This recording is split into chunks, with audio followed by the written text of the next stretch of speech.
ஒவ்வொரு தேவைகளுக்கும் ஈடு ஒப்படைக்கிறோம். எப்படி இறைவன் மருத்துவ பயனளிச்சுட்டு இருக்கோ அதே மாதிரி ஒவ்வொரு காரியத்துக்கும் ஈடு ஒப்படைக்கிறோம். நம்ம வைத்தியத்துக்கு மட்டும் பண்ணிட்டு வாழ்க்கை முறையை மாற்றாமல் இருக்கக்கூடாது. அதாவது குழந்தைய இறைவழி பிரசவத்தில் அத்தாட்சியை வாங்கிட்டு குலதெய்வம் கோயிலுக்கு போய் சடங்கு பண்ணக்கூடாது. அந்த மாதிரி தான் பண்ணிட்டு ஒவ்வொருத்தரும் சடங்கு பண்ணிருக்கோம். அது இறைவழியில் சாட்சியமாக வாழ குழந்தைய போய் நம்ம மறுபடியும் நம்முடைய சொந்த பந்தங்களோட சேர்ந்துக்கிட்டு மாறி போயிட்டோம்னு சொன்னால் அது குழந்தை உடம்பு தான் போயிடும். நமக்கும் மறுபடியும் பிரச்சனை வந்துடும். உதாரணத்துக்காக இப்படி பல விஷயங்கள் நம்ம இறைவனிலிருந்து அருளை பெற்றுட்டு அத்தாட்சியை கிடைச்சதுக்கப்புறம் மறுபடியும் பல பாதையிலே போகும்போது முன்னோர்கள் முதல்வழி பின்பற்றும் போது அறிவு கொண்டு போகும்போது பொருள் கொண்டு போகும்போது மறுபடியும் கஷ்டங்கள் வர்றதுக்கு காரணம் தொடர்றதுக்கு காரணமே இதுதான். இது புரியாமல் மற்றவங்களே சொல்லுவாங்க இந்த பாதை கஷ்டம் மாறிமா வந்துட்டு இருக்குது. நிச்சயமா என்னுடைய வாக்கு மீற மாட்டான். 22 நீர் துன்பப்படுவதற்காக நாம் இந்த குர்ஆனை உம்மீது இறக்கவில்லை.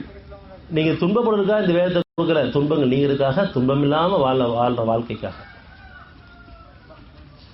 துன்பத்தை மீறதுக்கு மட்டும் கிடையாது, துன்பம் இல்லாம வாழ்க்கை வாழணும். சுகத்துக்கு மேல சுகமான வாழ்க்கை, அமைதி மேல ஆரோக்கியமான வாழ்க்கை, லேசான பாதை. இந்த பாதையில் எந்த சிரமத்தையும் ஏற்படுத்தவில்லை. ஆனால் நீ துன்பங்களுக்காக நாம் இந்த குர்ஆனை உம்மீது இறக்கவில்லை. 5 ஒருக்கு நற்செய்தி என்று யார் இறைவனுக்கு அஞ்சுறாங்களோ அவங்க நல்ல செய்தி. 4 பூமியையும் உயருடைய வானங்களையும் படைத்திலிருந்து அது இறக்கி அல்ல பெற்றது. இது இறைவனிலிருந்து தான் வந்தது. இந்த வேதங்கிறதுக்கு சாட்சி உங்க மனசாட்சி தான்.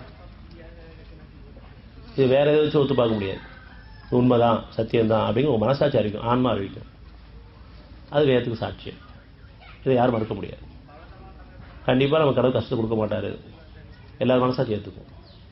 எல்லா ஆட்களும் கடவுள் கண்டிப்பா இருக்க இருக்குது, சுகப்படுத்த முடியும், எல்லா பிரச்சனையும் தீர்க்க முடியும். இது மனசாட்சி இருக்குது, மனசாட்சி அறிவிக்குது. ஆமா சரிதான் இருக்கிறது உங்களிடம் இருக்குது மெய்ப்பிக்கிறது. நம்மளுடைய ஆன்மா நம்ம மறந்து வாழ்ந்துட்டு இருக்கோம், மறந்து வாழ்ந்துட்டு இருக்கோம். தெளிவுபடுத்தலாம் சத்தியத்தை கொண்டு.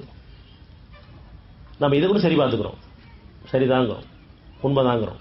எதை கொண்டு நம்மளுடைய மனசாட்சியை கொண்டு இந்த வேதத்தை சரி பார்க்கிறோம். ஆனால் வாழ்க்கை மாற வேண்டும். வேதத்துக்கு சாட்சியமாக வாழணும், மனசாட்சி நான் வாழணும்.